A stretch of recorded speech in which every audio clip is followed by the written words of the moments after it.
There comes a moment, quiet and slow, when you begin to sense that something inside you no longer fits. It doesn't announce itself with drama or noise. It comes in subtle shifts. The way a conversation that once thrilled you now feels draining. The way a place you used to love begins to feel unfamiliar. The way your own laughter sounds strange, like it's echoing from someone else's mouth. And you don't know why. Not at first. You just know that the life you're living doesn't feel like yours anymore. You move through your days like an actor in a role you've played for far too long. You know the lines, you hit the cues, but there's no joy in it, no spark, no soul. It's as if you've been living on autopilot, and one day you wake up and realize you don't remember when you started feeling this way. You only know that something has to change, but the change you crave isn't external, it's internal. It's not about quitting your job or moving to a new city or cutting your hair. It's about something deeper, something sacred, the longing to return to yourself. But returning to yourself isn't easy. It's not glamorous. It's not a straight line. It begins in discomfort, in restlessness, in a quiet knowing that the person you've become is only a fraction of who you truly are. You feel the weight of all the compromises, all the swallowed truths, all the dreams you set aside in the name of being realistic. And it hurts. It hurts to see how long you've been living a version of your life that was never meant for you. It hurts to realize that somewhere along the way, you stopped listening to your own voice. You muted it to keep the peace. You buried it to fit in. You ignored it to survive. But now that voice is rising again, not as a scream, but as a whisper that says, "Come back." And that whisper won't go away, no matter how busy you are, no matter how much you try to silence it. It waits for you in the quiet moments, in the space between your thoughts, in the pause between breaths, in the silence that wraps around you just before you fall asleep. This is where the journey begins, not with answers, but with questions, not with confidence, but with curiosity. You begin to ask, not what do others expect of me, but what do I need? Not who do they want me to be, but who am I really? And the answers don't come all at once. Sometimes they don't come in words at all. Sometimes they come in tears, in long walks, in the way your body feels when you say yes to something that doesn't feel right, in the tension in your shoulders, the weight in your chest, the heaviness that follows you like a shadow. Your body knows what your mind has been avoiding. Your soul remembers what you've forgotten. And the more you listen, the more you begin to see the path, not ahead of you, but within you, a path that's been there all along, waiting for you to be ready. There was a man who spent years climbing ladders, career ladders, social ladders, ladders built from other people's definitions of success. And from the outside, he looked like he had it all. But inside, he felt like he was sinking. Each promotion brought more pressure. Each achievement felt emptier than the last. And still, he kept going. Because stopping felt like failure, until one day he couldn't go anymore. Not because something broke, but because he did, quietly, in the middle of a normal day. He found himself staring out a window, unable to remember what he was supposed to be doing. And in that moment, something inside him whispered, "This isn't it." He didn't quit his job that day. He didn't blow up his life, but he did begin to listen. He started waking up early, not to work, but to breathe, to sit in silence, to write down what he felt, and what he felt more than anything was lost. But he let himself feel it. For the first time in years, he didn't push the feeling away. And slowly, through that honesty, something opened, a door back to himself. And on the other side was a life he didn't know he was allowed to want. There was a woman who had spent most of her life trying to be good. Good daughter, good wife, good employee, good friend. She gave and gave until there was nothing left, and still she kept giving, because that's what she was taught love was: sacrifice, selflessness, putting everyone else first. She wore her exhaustion like a badge of honor, but beneath the surface, resentment brewed, and guilt, and grief. Grief for all the times she silenced herself. Grief for the dreams she let die. Grief for the woman she might have been. One night, after a long day of tending to everyone else's needs, she sat in her car, parked in the driveway, and wept. not because of anything specific, just because she had finally hit the wall that says, no more. And that night, for the first time, she asked herself, what if I said yes to me? The question felt dangerous, but it also felt like truth. And in the days that followed, she began to make changes, small ones. Saying no, taking breaks, listening to her own desires, and each choice, though terrifying, brought her closer to herself. The return to yourself is not a single act. It's a series of choices. Choosing to listen, choosing to feel, choosing to honor what arises within you, even when it's inconvenient, even when it's messy, even when it doesn't make sense to anyone else. You begin to realize that your peace is not found in perfection, it's found in presence, in being with yourself fully without judgment, in meeting each moment as it is, not as you wish it to be. You stop running, you stop fixing, you stop trying to control everything, and in that surrender, you begin to heal. Not in the way the world taught you healing looks like, but in a way that's deeper, slower, truer. You heal by remembering who you are, by reclaiming the parts of you that were never broken, only buried. And yes, it will feel lonely at times, because when you choose truth, you may lose things, relationships, comfort, familiarity. But what you gain is worth it. You gain yourself, your real self, the one who laughs freely, who feels deeply, who loves without losing herself, the one who trusts her own voice, even when it trembles, the one who walks away when something no longer serves her, not out of bitterness, but out of self-respect. This self is not new. She's ancient. She's eternal. She's been waiting for you to remember. So if you're in the space between who you were and who you're becoming, trust that it's not a void. It's a womb, a place of transformation, a sacred pause before the rebirth.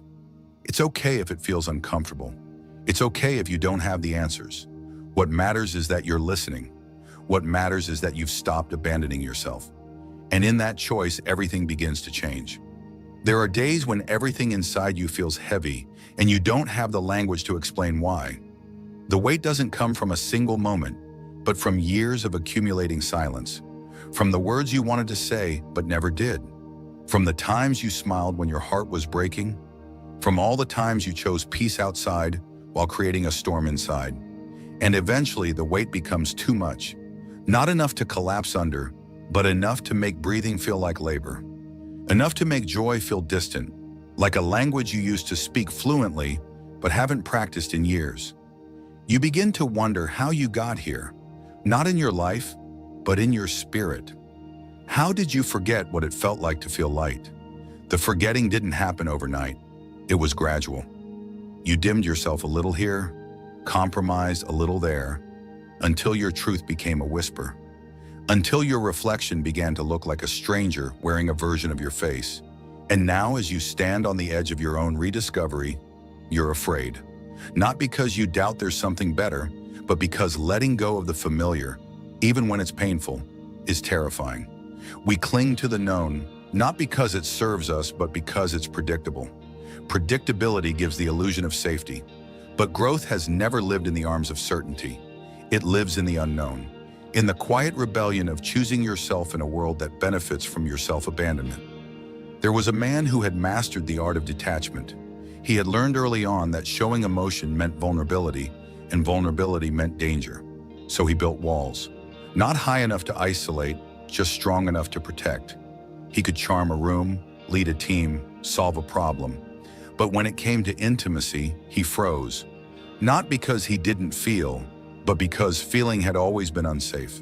He lived a life full of movement, but empty of depth. And eventually, even success began to taste bitter. He reached a point where he couldn't remember the last time he felt joy without earning it. Couldn't remember the last time he cried, or felt awe, or let someone hold him, not physically, but emotionally. One evening, sitting alone in a quiet house, something inside him cracked. He didn't break down. He broke open. He started to revisit old journals. Read things he wrote when he was still soft, still open. And it stunned him, how much of himself he had buried in the name of strength. He remembered the boy who cried easily, who danced without shame, who dreamed out loud. That boy had not died. He had just gone into hiding, and now he was being called back. Slowly, he began to soften, not all at once, in moments, in letting his voice shake when he spoke his truth, in allowing silence in conversations instead of filling them with performance, in practicing being loved without having to earn it.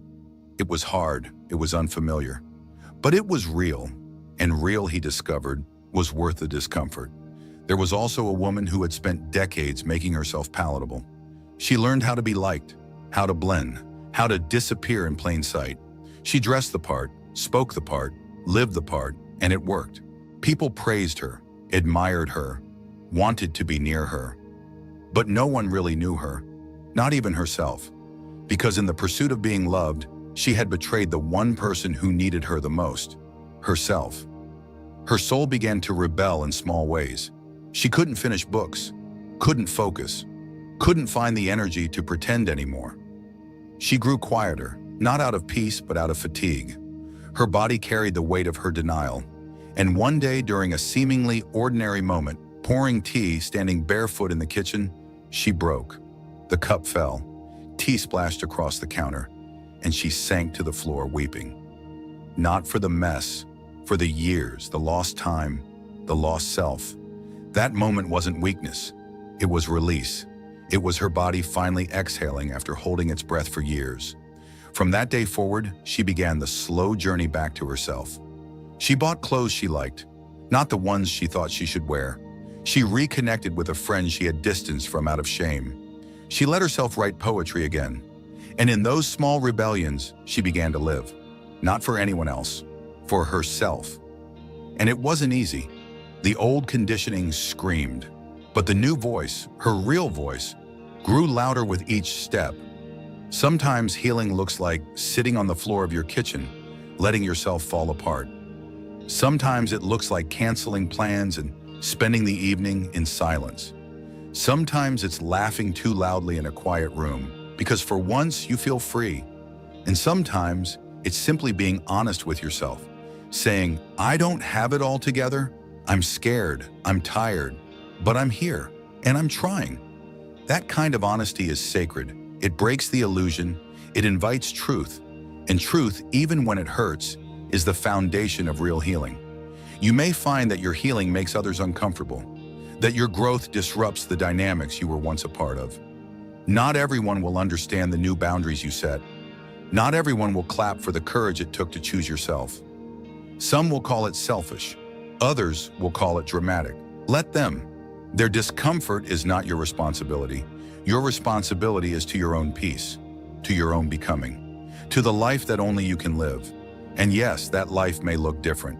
It may be quieter, slower, less crowded, but it will be yours, authentically, entirely, honestly.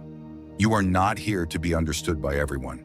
You are here to be known, first by yourself, and then by those who can meet you in that truth. The right people won't require you to shrink. They won't ask you to explain your boundaries. They will honor your becoming. They will cheer for your courage. They will sit with you in your silence and still feel connected. And those are the ones worth keeping. So as you walk this path of returning, let yourself grieve. Grieve the time lost, the versions of you that had to perform, the relationships that couldn't survive your truth. But do not stop. Do not turn back. What's ahead is not just a new chapter. It's a new language, a new rhythm, a new way of being. One that doesn't require you to be perfect, only present. One that doesn't demand constant growth, but invites deep rest. One that doesn't judge your pain, but holds it tenderly. That is the life you're stepping into. A life built not on shoulds, but on soul. There is a strange peace that begins to emerge once you stop running, not from the world, not from others, but from yourself. It's not immediate, and it's not loud. It comes in waves, in the way your shoulders start to lower from your ears, in the way you begin to breathe deeper, even without noticing. In the moments where you pause, not because you're lost in thought, but because you're fully here, present, awake, alive.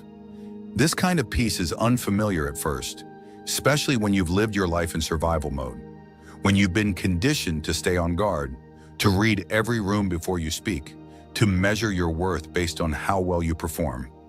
When peace does come, it almost feels uncomfortable.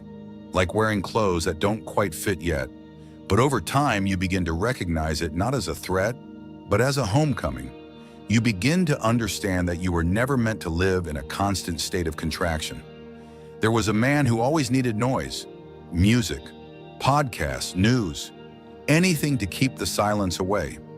He said it helped him think, helped him function, but really it helped him avoid, because silence meant feeling, and feeling meant confronting everything he had pushed down over the years.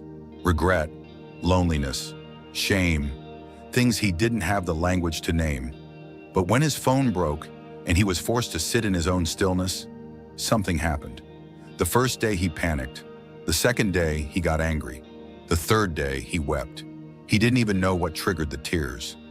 They just came, old ancient grief pouring out of a place he didn't know still held pain.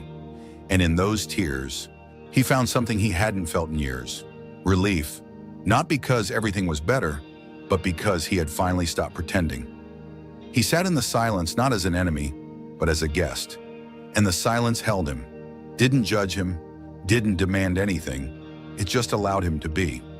There was also a woman who had learned to measure her worth by her productivity. If she wasn't accomplishing something, she felt useless. Idle time terrified her. She equated stillness with laziness, with failure. So she filled her calendar to the brim, not because she loved being busy, but because being busy meant being valuable. Or so she thought. But her body had a different plan. Exhaustion set in. Not just tiredness, but bone-deep depletion. She would wake up tired, go to sleep anxious. Her nervous system was fried. And when she finally collapsed, it wasn't her fault. It was her body telling the truth her mouth had been too scared to speak. She needed rest. She needed slowness. She needed space. And slowly she began to give it to herself. It wasn't easy. At first, resting felt like failure. Doing nothing felt selfish. But the more she rested, the more she healed. And the more she healed, the more she realized that her worth was never tied to how much she did. It was found in who she was when she finally stopped performing. This is the essence of returning, not to some ideal version of yourself, but to the original you, the one who existed before you were told what to be. The child who laughed without fear of being too loud, who cried without shame, who dreamed without limits. That child still lives in you, and they are waiting, not for perfection, for presence, for your willingness to stop running long enough to sit beside them and say, I see you, I remember you, and I'm sorry I left you behind. That reunion is where healing happens, not in erasing the past, but in integrating it, in making peace with all the versions of yourself that had to do what they did to survive. You don't heal by rejecting your past. You heal by embracing it, by thanking it, by letting it rest. And then something beautiful begins to happen. You start to notice moments of genuine joy, not the kind manufactured by achievements, the kind that comes out of nowhere. Watching sunlight dance on the wall, laughing with a friend, crying during a movie because it touched something true. You begin to feel safe in your body, safe in your solitude, safe in your truth. Not because everything is perfect, but because you no longer require perfection to feel peace. You begin to redefine what strength means, not as resilience through burnout, but as softness in the face of uncertainty, as compassion for yourself on the days you fall short, as the courage to rest even when there's more to do. People may not understand your transformation. They might see you withdrawing and assume you're lost. They may question your new boundaries, your slower pace, your refusal to engage in old dynamics. That's okay. You're not here to be understood by those still committed to their masks. You're here to live truthfully, to be an example of what it means to come home to yourself, to be a lighthouse, not a rescue boat, not someone who saves others, but someone who reminds others that it's okay to be real. And being real will cost you. It will cost you the comfort of being liked, the safety of belonging to spaces that no longer fit, the illusion of control. But what you gain is beyond measure. You gain inner alignment. You gain sovereignty. You gain the kind of self-trust that no external validation can give you. You gain the freedom to show up messy, to speak with a shaky voice, to take up space without apology. And in doing so, you begin to build a life that feels like yours. Not a life that's impressive, a life that's intimate, one where you don't have to earn your right to rest, one where your presence is enough. So take the walk even if it leads nowhere. Sit in the silence even if it's uncomfortable. Say the truth even if your voice shakes. Cry the tears even if you don't know why. These are not signs of weakness. These are signs of returning, of unraveling the layers you wrapped around your heart to keep yourself safe, of remembering that your softness is not a liability, it's a superpower. The world may have told you to be tough, but your soul knows that strength has always been found in gentleness, in kindness, in love. And the more you return to yourself, the less you tolerate what drains you. Not because you're better, but because you're clearer. You begin to discern between what's yours to carry and what never was. You stop trying to fix people who don't want to grow. You stop over-explaining to people committed to misunderstanding you. You let go, not out of resentment, out of self-respect. You finally realize that you were never meant to convince others of your worth. You were meant to believe it for yourself. That belief doesn't come from affirmations alone. It comes from action, from showing up for yourself again and again, from keeping promises to your own heart, from choosing rest even when your mind screams for productivity, from saying no even when guilt creeps in, from allowing joy even when fear tells you it won't last. This is the revolution, not out there, in here, in you, in the quiet, courageous decision to return home. There comes a point in your journey when the need to be seen starts to fade, and the desire to see yourself clearly becomes more important. It's subtle, like the slow change of seasons. You stop reaching for validation like it's oxygen. You stop bending your truth to fit someone else's comfort. And it's not because you've hardened. It's not because you no longer care. It's because you've started to care differently, more inwardly. You've spent years contorting, shape-shifting, performing. You've learned the lines, rehearsed the roles, worn the costumes, and people applauded. They loved the version of you that made sense to them. But deep down, you always knew that version wasn't the whole story. It was only the chapter you let them read. Now you stand in front of yourself without the scripts. You've taken off the costume. And what you see, it surprises you. Not because you're disappointed, but because you forgot how powerful it feels to simply be you. The real you. The one who's scared sometimes. The one who still carries old wounds. The one who doesn't have everything figured out. And yet, despite all that, the one who's still here, trying, showing up, breathing deeper than yesterday. That version of you doesn't need to impress, doesn't need to perform. That version of you just wants to be. And still, there's grief in letting go of who you were. Even if that version of you was built out of survival. Even if that version was never truly at peace. Because for a long time, it kept you safe. It helped you navigate the noise. It gave you something to cling to. So when you begin to let it go, don't be surprised if the sadness rises. Let it. Let it wash over you like rain after a long drought. Let it cleanse you. Let it honor the journey you've taken. You don't have to rush this part. Unbecoming takes time. Shedding skin takes time. And even when you feel ready to fly, there will be moments when the weight of your old self tries to pull you back down. That's not failure. That's gravity. That's memory. That's the body remembering how long it carried armor. There was a man who lived in the rhythm of everyone else's expectations. He wore confidence like a mask, smiling even when he was crumbling inside. He had a good job, a family, friends. But when the quiet came, late at night, alone, he felt hollow, not broken, just detached. He wasn't sad, he wasn't angry, he was numb, and that numbness terrified him. Because he remembered a time when he felt things deeply, when music made him weep, when poetry gave him goosebumps, when he could hold someone's gaze and feel his soul stir. That man was gone, or so he thought, until he started walking every evening, alone with no destination, no phone, no distractions, just silence, just breathe. At first, the silence was deafening. His thoughts screamed, his guilt rose, his to-do list haunted him. But he kept walking, and one day during a walk under a sky blushed with sunset, He paused, just paused, and felt something he hadn't felt in years. Stillness. Not forced stillness. Natural stillness. A quiet knowing that for that moment, everything was okay. And he cried. Not because of pain, because of remembrance. He remembered who he was before the world told him who to be. He remembered the version of himself that didn't need approval to feel alive.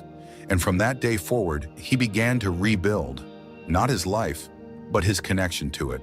There was also a woman who had mastered the art of being invisible, not because she lacked brilliance, but because her brilliance made others uncomfortable. She learned early on that being too much was dangerous, that speaking too loudly, laughing too freely, dreaming too boldly made her a target. So she dimmed. She chose smallness as safety. She became agreeable, predictable, pleasant, and people loved her for it. But deep down she was dying, not dramatically, silently. Piece by piece, she lost touch with her own voice. Until one day she found a letter she wrote to herself at 16, a list of things she wanted, things she believed in, things she swore she'd never compromise. And as she read the words, something inside her snapped. She had forgotten that version of herself, buried her, replaced her. But now she remembered, and in that remembrance, something ignited. She began to speak again, not just in words, but in choices. She changed her job, not because it was bad, but because it didn't let her shine. She left a relationship that felt like a cage. She started painting again, filling her walls with color and chaos and joy. She stopped apologizing for being too much, and for the first time, she felt free, terrified, uncertain, but free. And she understood then that authenticity wasn't a luxury, it was a necessity, that to live a life that feels like yours, you have to risk being misunderstood. That risk is real. When you choose yourself, not everyone will applaud. Some will pull away, some will call you selfish, some will weaponize your truth against you. But you must remember their reactions are not your responsibility. Your responsibility is to stay anchored in your own heart, to stay faithful to your own unfolding. You're not here to live someone else's version of peace. You're not here to be palatable to people who only love you in pieces. You're here to be whole, to be honest, to be human. Healing is not a staircase you climb one step at a time. It's a spiral. You'll revisit the same lessons, the same wounds, again and again, each time from a deeper place, each time with more compassion, more awareness, more grace.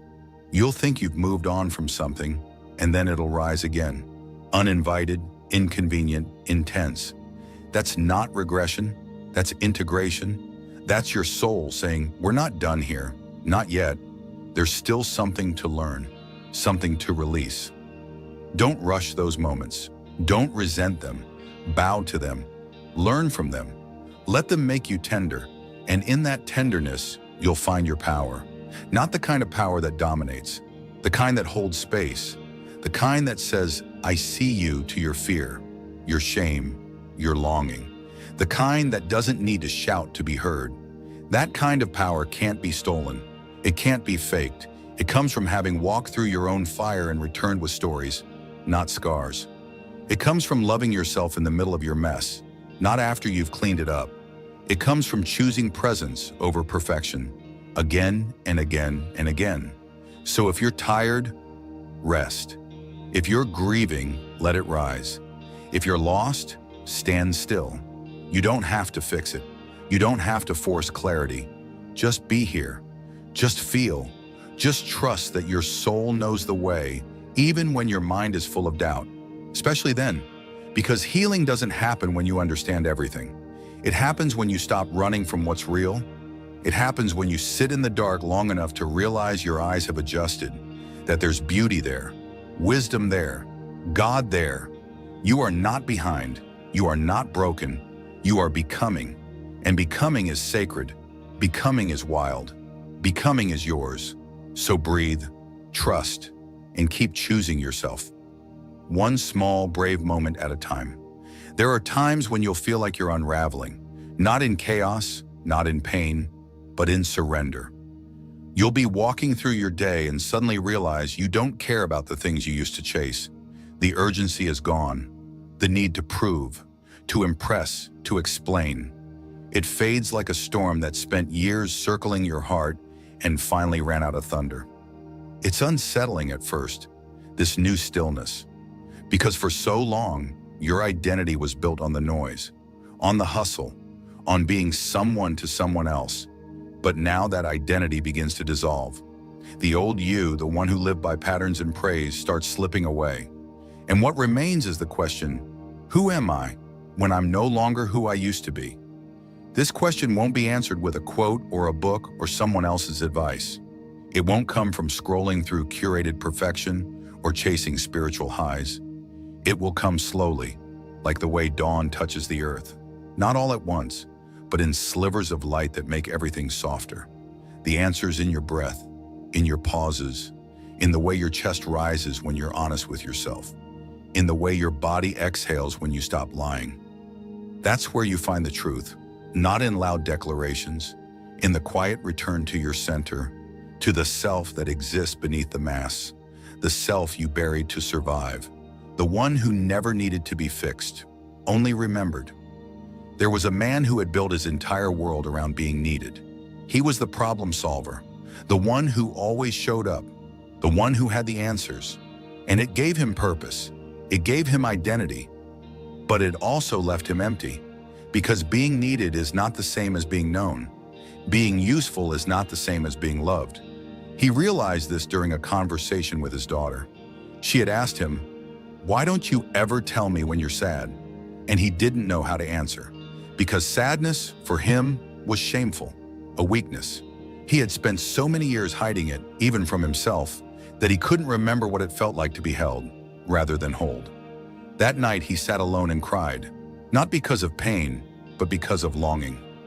Longing to be seen not as a savior, but as a soul. He began the slow process of learning how to receive. He let his friends into the parts of him he used to protect. He stopped saying, "I'm fine," when he wasn't. He let his tears fall in front of people who deserved to see them. And something shifted. He wasn't less respected. He was more connected. The walls he had built to keep himself safe had also kept out intimacy. And now as those walls crumbled, something tender grew in their place. Not perfection, not certainty, just truth. And that truth allowed love to enter in ways he'd never known before. There was a woman who had mastered the art of holding space for others. She was the friend everyone called when they were falling apart. She always knew the right thing to say, always made others feel seen, but no one noticed when she started to disappear. Not because they didn't care, but because she never let them see her bleeding. She wore her strength like armor and her silence like a crown. And for a while that was enough, until it wasn't. One afternoon, after holding space for yet another person's heartbreak, she went home and collapsed on her bedroom floor. She wasn't just tired, she was soul tired. And for the first time in her life, she said aloud, "I need someone to hold me." That admission cracked something open. She began reaching out, not with answers, but with questions. She asked her friends to meet her in her mess. She began going to therapy. She let herself be supported. And in that support, she found a different kind of strength, a softer strength, a feminine strength, the kind that doesn't come from fixing, but from feeling, the kind that doesn't demand performance, but invites presence. And she realized something sacred. Holding space for others is beautiful, but holding space for yourself is holy. And the ones who truly love you will never require you to choose between the two. When you start to choose yourself, truly, unapologetically, life will shift. Not because everything around you changes, but because your relationship to yourself transforms. You begin to walk differently, speak differently, breathe differently, not louder, not bolder, just deeper, more rooted, more you. And as your energy shifts, so will your surroundings. Some people will no longer resonate. Some dreams will no longer inspire. Some places will no longer feel like home. And it's okay to grieve that. It's okay to feel the ache of letting go, even when you know it's right. Because shedding doesn't mean forgetting. It means honoring. It means blessing what was, while making room for what's to come. You'll also find new beauty. Beauty that was always there but hidden beneath your busyness.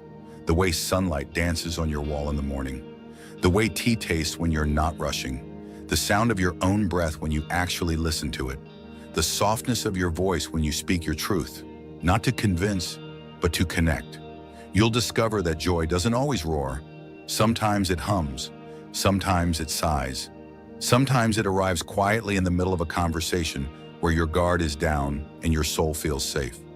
You begin to understand that this journey isn't about becoming someone different. It's about coming home to your essence, to your rhythm, to the version of you that exists when no one is watching. That version doesn't need applause, she just needs space.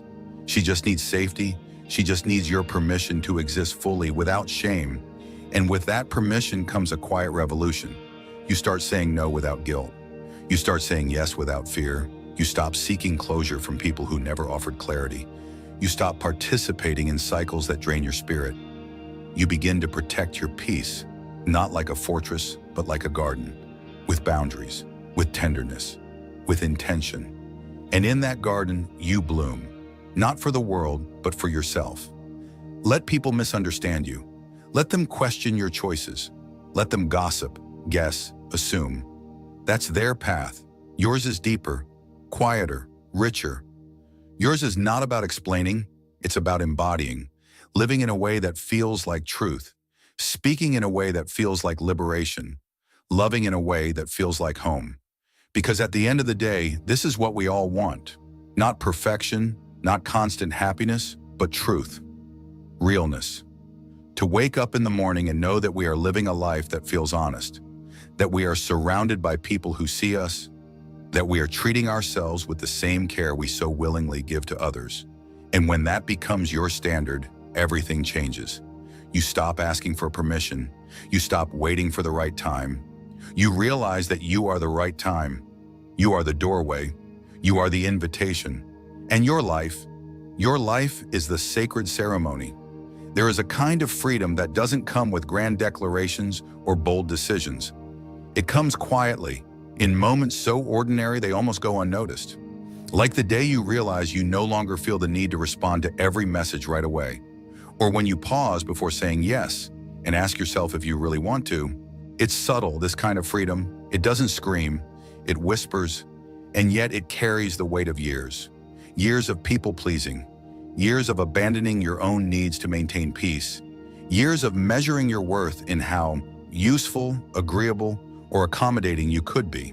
When that kind of freedom arrives, it's not always euphoric. Sometimes it feels like grief. Sometimes it feels like confusion. Because so much of your identity was built on being everything to everyone. And now you're choosing to be everything to yourself. It doesn't make you selfish. It makes you whole. But wholeness can be uncomfortable when you're used to being fragmented. When you're used to giving away your time, your energy, your attention, without pausing to ask, what do I need? That pause, it changes everything. It invites awareness. It invites presence. It invites the possibility that your life doesn't have to be dictated by urgency, by obligation, by the expectations of others. It invites you to rewrite the script, not for anyone else, but for yourself. And that kind of rewriting takes courage, because it means letting go of the praise that came with self-denial. It means walking away from relationships that depended on your silence.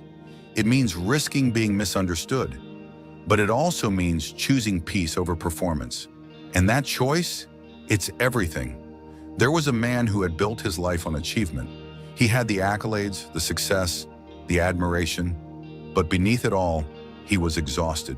Not physically, existentially. He had spent so much time chasing goals that he had forgotten how to rest, how to be still, how to feel. Until one day after another long night at the office, he came home, sat in the dark, and whispered to no one in particular, I don't want this anymore. Not the job, not the image, not the pressure. And it wasn't burnout speaking, it was truth. A truth he had buried beneath ambition. A truth that had been waiting patiently, quietly, for him to slow down long enough to listen. He didn't quit his job the next day. He didn't dismantle his life overnight, but he did start waking up early, not to check emails, but to check in with himself. He began journaling, meditating, asking hard questions. And the answers weren't always clear. But the more he listened, the more he realized that he didn't want a bigger life. He wanted a truer one. One with space for wonder. One with room for breath. One where success was measured not by the weight of his responsibilities, but by the lightness in his soul. And so, little by little, he changed. Not to become someone new, to become someone honest. There was also a woman who had spent years living for others. Every decision she made was filtered through the lens of, what will they think? She dressed a certain way, spoke a certain way, dreamed within limits, and it worked until it didn't. Until the anxiety became too loud, until the joy felt too far, until her reflection in the mirror felt like a stranger. And that's when she stopped. Not out of rebellion, out of necessity. She stopped attending events that drained her, stopped explaining her choices to people who never truly listened, stopped apologizing for her emotions. And in that stopping, something started, her life. She began to dance again, barefoot in her living room, with no one watching. She began writing poetry, not to publish, just to feel. She took long walks, let herself cry, let herself laugh without restraint. And for the first time, she felt like she was living in color after years of grayscale. Not because everything was perfect, but because everything was hers. Her pace, her voice, her truth. And in claiming that, she discovered a new kind of love, not from others, but from within. A love that didn't need to be earned. A love that didn't waver when she was messy. A love that held her through every season. This kind of self-love is radical. Not because it's loud, but because it's rooted. It doesn't seek attention, it seeks alignment. It doesn't need validation, it needs embodiment. And embodiment doesn't happen in your mind, it happens in your body, in your breath, in the way you choose to stay present even when discomfort arises. It happens when you let yourself feel everything you use to numb. The anger, the grief, the joy, the tenderness. It all belongs. And the more you allow it, the more you realize that healing was never about fixing what was broken. It was about remembering what was buried. You begin to see your triggers differently, not as problems, but as portals, invitations to look deeper, to ask, what is this really about?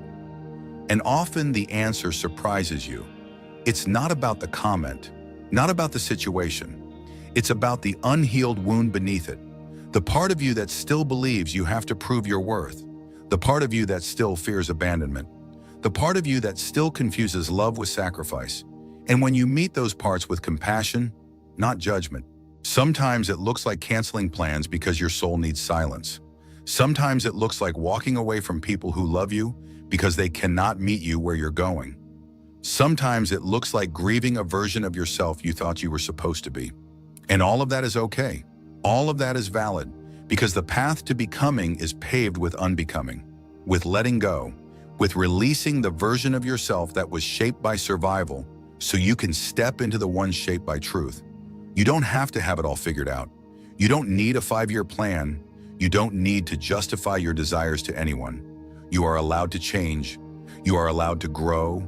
You are allowed to want different things than you did last year. You are allowed to disappoint people in order to stay true to yourself. You are allowed to choose peace, even if it looks like failure from the outside. Because only you live inside your skin. Only you hear the whispers of your soul. And your soul doesn't care about being impressive. It cares about being free. So honor the space you're in.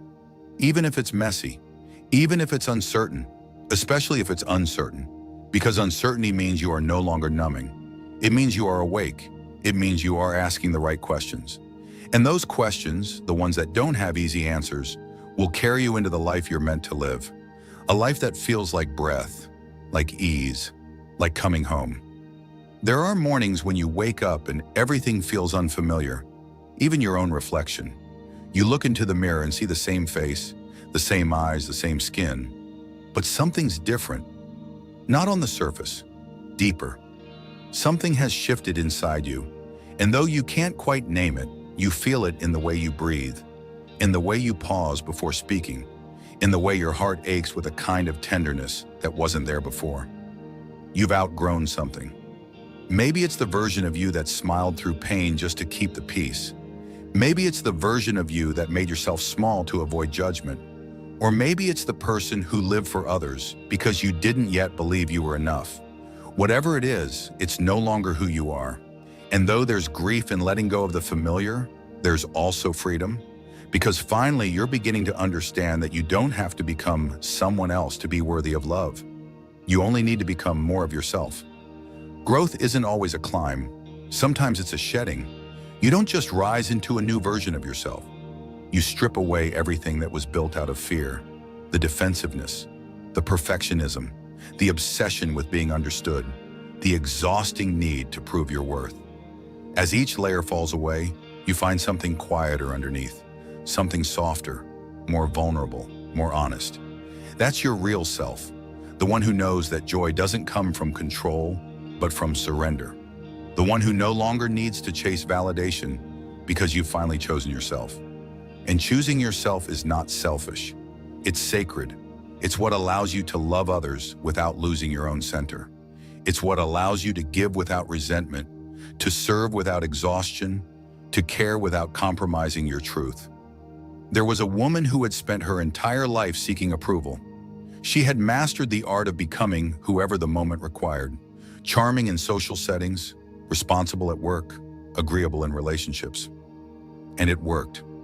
People liked her, admired her. But late at night, when the world went quiet, she would lie in bed staring at the ceiling, wondering if anyone really knew her.